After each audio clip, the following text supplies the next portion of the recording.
ਵੀ ਭਾਈ ਇਹਦੇ ਵਿੱਚ ਭਾਰਤੀ ਸਰਕਾਰ ਜਿਹੜੀ ਆ ਉਹ ਜ਼ਿੰਮੇਵਾਰ ਹੈਗੀ ਆ।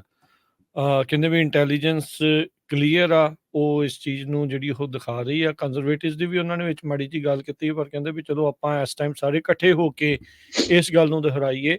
ਪਬਲਿਕ ਇਨਕੁਆਇਰੀ ਜਿਹੜੀ ਆ ਉਹ ਇਸ ਦੇ ਵਿੱਚ ਹੋਣੀ ਚਾਹੀਦੀ ਆ ਵੀ ਕਿਸ ਤਰੀਕੇ ਦੇ ਨਾਲ ਇਹ ਚੱਲ ਰਿਹਾ ਹੈਗਾ ਆ। ਜੀ, ਅੱਜ ਇੱਕ ਪੋਲੀਟੀਕੋ ਮੈਗਜ਼ੀਨ ਹੈਗਾ, ਉਹਨਾਂ ਨੇ ਵੀ ਰਿਪੋਰਟ ਕਾਫੀ ਵੱਡੀ ਛਾਪੀ ਆ ਤੇ ਜੇ ਕੈਨੇਡਾ ਨੂੰ ਬਲੀਵ ਕੀਤਾ ਜਾਵੇ, ਇੰਡੀਆ ਹੈਜ਼ ਗੋਨ ਰੋਗ।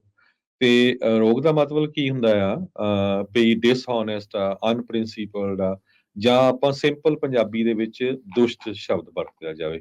ਕਹਿੰਦੇ ਵੀ ਜਦੋਂ ਤੋਂ ਇੰਡੀਆ ਦੇ prime minister Narendra Modi power ਦੇ ਵਿੱਚ ਆਏ ਆ, ਜਿਹੜੀਆਂ ਵੈਸਟਰਨ ਡੈਮੋਕ੍ਰੇਸੀਜ਼ ਆ, ਇਹ ਪੋਲੀਟੀਕੋ ਮੈਗਜ਼ੀਨ ਅੱਜ ਵਾਲੇ ਉਹਨਾਂ ਦੇ ਆਪਣੇ ਨਿਊਜ਼ ਬੁਲੇਟਿਨ ਦੇ ਵਿੱਚੋਂ ਲਿਖਦਾ ਆ ਵੀ ਜਿਹੜੀਆਂ ਵੈਸਟਰਨ ਡੈਮੋਕ੍ਰੇਸੀਜ਼ ਆ, ਇਹ ਚੁੱਪ ਰਹੀਆਂ ਵੀ ਜੀ ਅਸੀਂ ਚਾਈਨਾ ਦੇ ਅਗੇਂਸਟ ਇੰਡੀਆ ਦੇ ਨਾਲ ਵਧੀਆ ਰਿਲੇਸ਼ਨ ਬਣਾਉਣੇ ਹੈਗੇ ਆ। ਹੁਣ ਜਿੱਦਾਂ ਜਿੱਦਾਂ ਹੁਣ ਮੋਦੀ ਦੀ ਕਹਿੰਦੇ ਵੀ ਪਰਤਾਂ ਖੁੱਲਣੀਆਂ ਸ਼ੁਰੂ ਹੋਈਆਂ। ਪ੍ਰੈਜ਼ੀਡੈਂਟ ਬਰਾਕ ਓਬਾਮਾ ਟਾਈਮ ਤੱਕ ਤਾਂ ਮੋਦੀ ਉਹਨਾਂ ਨੂੰ ਬੈਨ ਹੀ ਲਾਇਆ ਸੀ, ਅਮਰੀਕਾ ਦੇ ਵਿੱਚ ਵੀਜ਼ਾ ਹੀ ਨਹੀਂ ਮਿਲਦਾ ਸੀ। ਜਦੋਂ ਉਹ ਪ੍ਰਾਈਮ ਮਿਨਿਸਟਰ ਬਣੇ ਆ, ਉਹ ਤੋਂ ਬਾਅਦ ਉਹਨਾਂ ਨੂੰ ਜਿਹੜਾ ਵੀਜ਼ਾ ਮਿਲਿਆ ਹੈਗਾ। ਸੋ ਹੁਣ ਇਹ ਜਦੋਂ ਤੋਂ ਹੀ ਇੰਡੀਆ ਨੇ ਐਕੁਜ਼ੀਸ਼ਨਸ ਲਾਈਆਂ ਹੈਗੀਆਂ ਆ, ਹੁਣ ਜਿਹੜੀਆਂ ਪੰਜੇ ਮੁਲਕ ਹੈਗੇ ਆ, ਉਹਨਾਂ ਦੀ ਜਿਹੜੀਆਂ ਏਜੰਸੀਜ਼ ਆ, ਉਹਨਾਂ ਨੇ ਹੁਣ ਆਪਣੇ ਕੰਨ ਜਿਹੜੇ ਆ ਪੂਰੇ ਉੱਪਰ ਨੂੰ ਚੱਕ ਲਏ ਹੈਗੇ ਵੀ ਭਾਈ ਇਹ ਤਾਂ ਸ਼ਰੇਆਮ ਹੀ ਧੱਕਾ ਹੈਗਾ।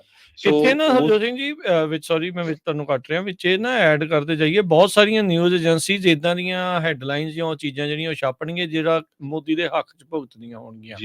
ਅੱਜ ਵਾਸ਼ਿੰਗਟਨ ਪੋਸਟ ਨੇ ਵੀ ਹਰਜੋਤ ਸਿੰਘ ਜੀ ਇੱਕ ਬਹੁਤ ਵੱਡਾ ਆਰਟੀਕਲ ਜਿਹੜਾ ਉਹ ਛਾਪਿਆ ਵੀ ਫੇਸਬੁੱਕ ਨੇ ਕਿਸ ਤਰੀਕੇ ਦੇ ਨਾਲ ਪ੍ਰੋਪਾਗੈਂਡੇ ਨੂੰ ਵਧਣ ਦਿੱਤਾ ਤੇ ਹੇਟ ਸਪੀਚ ਨੂੰ ਥਰਾਈਵ ਹੋਣ ਦਿੱਤਾ ਇੰਡੀਆ ਦੇ ਪ੍ਰੈਸ਼ਰ ਦੇ ਅੰਡਰ।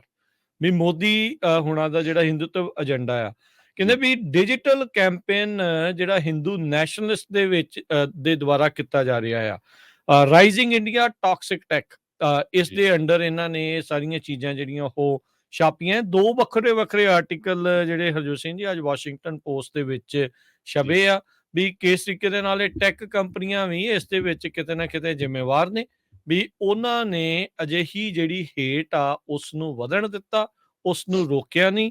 ਤੇ ਕੱਲ ਦੀ ਇੱਕ ਵੀਡੀਓ ਹੋਰ ਬਹੁਤ ਘੁੰਮ ਰਹੀ ਆ, ਆਸਟ੍ਰੇਲੀਆ ਦੇ ਵਿੱਚ ਰਾਤ ਨੂੰ ਜਿਹੜੇ ਕੁਝ ਲੋਕ ਨੇ ਉਹ ਪਾ ਕੇ ਇੰਡੀਆ ਵਾਲੀਆਂ ਸ਼ਰਟਾਂ ਤੇ ਜੈ ਸ਼੍ਰੀ ਰਾਮ ਦੇ ਨਾਰੇ ਲਾਉਂਦੇ ਹੋਏ ਤੇ ਉਹ ਸਾਰੀਆਂ ਚੀਜ਼ਾਂ ਕਹਿੰਦੇ ਹੋਏ ਜਿਹੜੇ ਉੱਥੇ ਆਮ ਜਿਹੜੇ ਉਹ ਘੁੰਮ ਰਹੇ ਨੇ। ਤੁਸੀਂ ਆਪਣੇ ਕੋਈ ਜਿੱਦਾਂ ਆਪਣੇ ਨਗਰ ਕੀਰਤਨ ਆ, ਕੋਈ ਇਦਾਂ ਕਰ ਰਹੇ ਆ, ਕੋਈ ਕਿਸੇ ਨੂੰ ਨਹੀਂ ਰੋਕਦਾ, ਆਪੋ ਆਪਣੇ ਤੁਸੀਂ ਚੀਜ਼ਾਂ ਕਰਦੇ ਆ। ਆਮ ਟਾਈਮ ਦੇ ਵਿੱਚ ਇਦਾਂ ਦੀ ਜਿਹੜੀ ਹੁੱਲੜਬਾਜੀ ਜਿਹੜੀ ਉਸ ਤਰੀਕੇ ਦੇ ਨਾਲ ਜਦੋਂ ਤੁਸੀਂ ਕਰਦੇ ਆ, ਕੀ ਇਹ ਚੰਗੀ ਲੱਗਦੀ ਆ? ਉਸ ਤਰੀਕੇ ਦੇ ਨਾਲ ਇਹ ਚੀਜ਼ਾਂ ਨੂੰ ਜਿਹੜਾ ਉਹ ਕਰਨਾ। ਹੁਣ ਕੈਨੇਡਾ ਦੇ ਵਿੱਚ ਵੀ ਬਹੁਤ ਸਾਰੇ ਕੈਨੇਡੀਅਨ ਸਿਟੀਜ਼ਨ ਹੋਣਗੇ, ਸਹੁੰ ਤਾਂ ਖਾਧੀ ਹੈ ਕੈਨੇਡਾ ਦਾ ਸਾਥ ਦੇਣ ਦੀ, ਪਰ ਸਾਥ ਦੇ ਰਹੇ ਇਸ ਟਾਈਮ ਜਿੱਥੋਂ ਆਏ ਆ ਉੱਥੇ ਦਾ। ਜੇ ਇੰਨਾ ਹੀ ਚੰਗਾ ਸੀਗਾ ਤੇ ਫਿਰ ਆਪਾਂ ਉਹ ਸਿਟੀਜ਼ਨਸ਼ਿਪ ਨਾ ਛੱਡਦੇ। ਹਾਂ ਤੁਸੀਂ ਉੱਥੇ ਪਰਮਾਨੈਂਟ ਰੈਜ਼ੀਡੈਂਟ ਆ ਜਾਂ ਕੁਛ ਹੋ ਗਏ ਆ, ਵੱਖਰੀ ਗੱਲ ਆ, ਪਰ ਤੁਸੀਂ ਆਪਣੀ ਸਿਟੀਜ਼ਨਸ਼ਿਪ ਤਿਆਗਤੀ। ਤੁਸੀਂ ਕਿਹਾ ਵੀ ਕੈਨੇਡਾ ਦੇ ਨਾਲ ਆ, ਹੁਣ ਕੈਨੇਡਾ ਦੇ ਨਾਲ ਤਾਂ ਹੀ ਹੋ ਸਕਦੇ ਆ ਨਾ ਵੀ ਜੇ ਤੁਸੀਂ ਕੈਨੇਡਾ ਦੀ ਜਿਹੜੇ ਇਸ ਦੇ ਵਿੱਚ ਪੱਖ ਪੂਰਦੇ ਹੋਵੋਗੇ।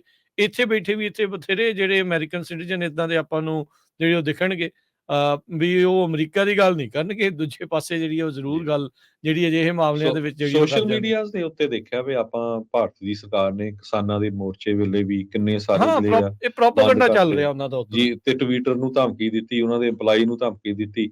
ਤੇ ਬਹੁਤ ਵੱਡੀ ਗਿਣਤੀ 'ਚ ਭਾਰਤੀ ਮੂਲ ਦੇ EMPLOYEES ਇਹਨਾਂ YouTube ਆ, ਚਾਹੇ Facebook ਆ, ਟਵਿੱਟਰ ਆ, ਇਹਨਾਂ ਸਾਰੀਆਂ ਕੰਪਨੀਆਂ 'ਚ ਹੈਗੇ ਆ। ਆਪਾਂ ਖੁਦ ਪੰਜਾਬੀ ਰੇਡੀਓ USA ਦੀਆਂ ਬਹੁਤ ਸਾਰੀਆਂ ਵੀਡੀਓਜ਼ ਨਹੀਂ ਹੁਣ ਦੇਖ ਲਓ ਹਰਜੋਤ ਸਿੰਘ ਜੀ, ਇਸ ਟਾਈਮ ਆਪਣਾ ਵੀ ਸ਼ੈਡੋ ਬੈਨ ਤਾਂ ਕੀਤਾ ਹੋਇਆ ਕਿਉਂਕਿ ਖੁੱਲਦਾ ਹੀ ਨਹੀਂ ਪੇਜ ਚੱਜ ਦੇ ਨਾਲ। ਬਹੁਤ ਸਾਰੇ ਫੇਸਬੁੱਕ ਯੂਜ਼ਰਸ ਨੇ ਕੰਪਲੇਂਟ ਵੀ ਕੀਤੀ, ਅਸੀਂ ਆਪ ਵੀ ਇਸ ਚੀਜ਼ ਨੂੰ ਨੋਟ ਕੀਤਾ ਹੈ। ਹਾਂਜੀ, ਤੇ ਖਾਸ ਕਰਕੇ ਭਾਰਤ ਦੇ ਵਿੱਚ ਜਿਹੜੇ ਭਾਈ ਅਮਰਤਪਾਲ ਸਿੰਘ ਉਹਨਾਂ ਦੇ ਨਾਲ ਸੰਬੰਧਿਤ ਜਿੰਨੀਆਂ ਸਾਡੀਆਂ ਵੀਡੀਓ ਸੀਆਂ ਉਹ ਸਾਰੀਆਂ ਉਹਨੇ ਬਲੌਕ ਕਰਤੀਆਂ ਪੰਜਾਬੀ ਰੇਡੀਓ USA ਦੀਆਂ।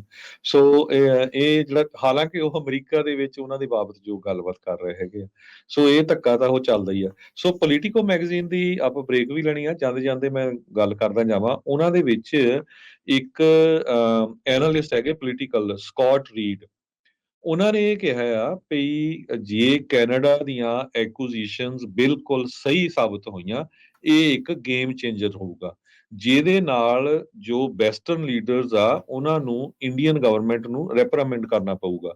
ਕਹਿੰਦੇ ਵੀ ਇਹ ਭਾਰਤ ਨਹੀਂ ਹੈ, ਇਹ ਵੈਸਟਰਨ ਕੰਟਰੀਜ਼, ਇਹ ਜਿਹੜੇ ਸਾਡੇ ਮੁਲਕ ਆ, ਇਹ ਨਹੀਂ ਹੋ ਸਕਦਾ ਵੀ ਤੁਸੀਂ ਉਸ ਮੁਲਕ 'ਚ ਜਾ ਕੇ ਉਹਨਾਂ ਦੇ ਸਿਟੀਜ਼ਨ ਨੂੰ ਮਾਰ ਦਿਓ। ਇਹ ਕੋਈ ਜੇਮਸ ਬੌਂਡ ਦੀ ਮੂਵੀ ਨਹੀਂ ਹੈਗੀ, ਇਹ ਇਸ ਤਰ੍ਹਾਂ ਨਹੀਂ ਵਾਪਰਦਾ ਹੈਗਾ। ਸੋ ਇਹ ਇੱਕ ਕਈ ਜਿਹੜੇ ਸੋਚਦੇ ਹੋਊਗੇ ਵੀ ਸ਼ਾਇਦ ਇਹ 2 4 5 10 ਦਿਨਾਂ ਦੀ ਗੱਲ ਆ।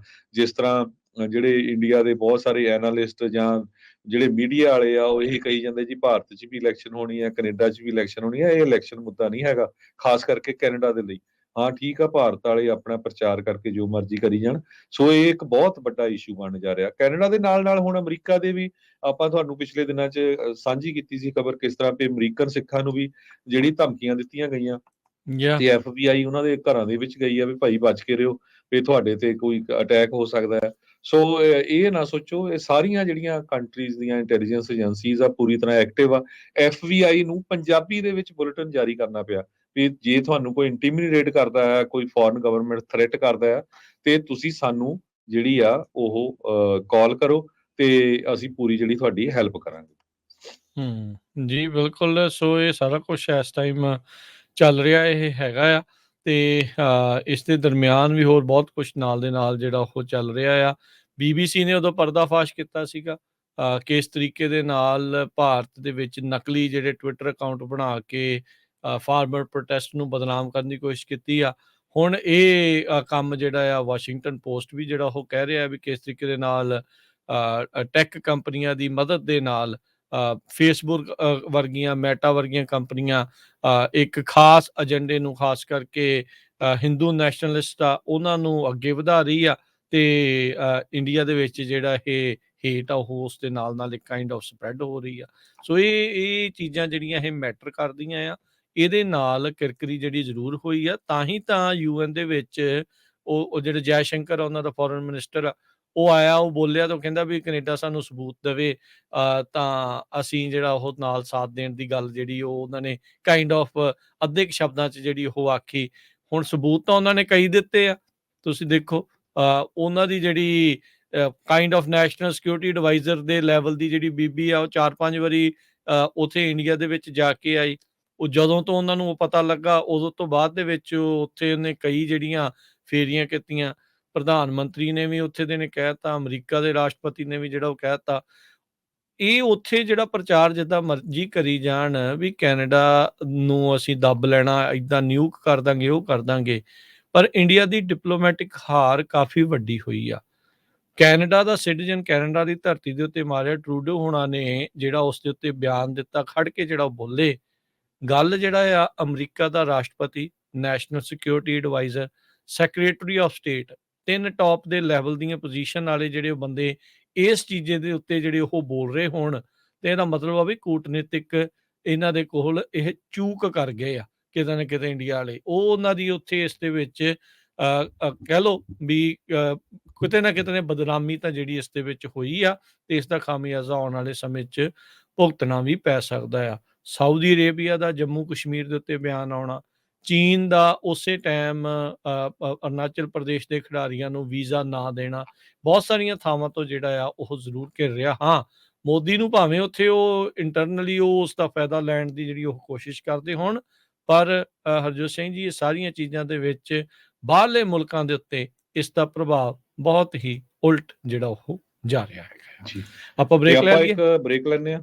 ਬ੍ਰੇਕ ਤੋਂ ਬਾਅਦ ਆਵਾਂਗੇ ਤੇ ਇਸ ਤੋਂ ਬਾਅਦ ਦੇ ਵਿੱਚ ਸਿੱਖਾਂ ਦੀ ਸ਼ਾਨ ਸਮਝੇ ਜਾਂਦੇ ਭਾਈ ਜਿਹੜੇ ਸੰਦੀਪ ਸਿੰਘ ਧਾਲੀਵਾਲ, ਜਿਹੜੇ ਟੈਕਸਸ ਦੇ ਵਿੱਚ ਸੀਗੇ, ਉਹਨਾਂ ਦੀ ਅੱਜ ਬਰਸੀ ਆ। ਉਹਨਾਂ ਨੂੰ ਆਪਾਂ ਯਾਦ ਕਰਾਂਗੇ, ਗੱਲਬਾਤ ਕਰਾਂਗੇ ਉਹਨਾਂ ਦੇ ਬਾਰੇ ਵੀ। ਜੁੜੇ ਰਹਿਣਾ ਏਦਾਂ ਹੀ ਪੰਜਾਬੀ ਰੇਡੀਓ USA ਦੇ ਨਾਲ।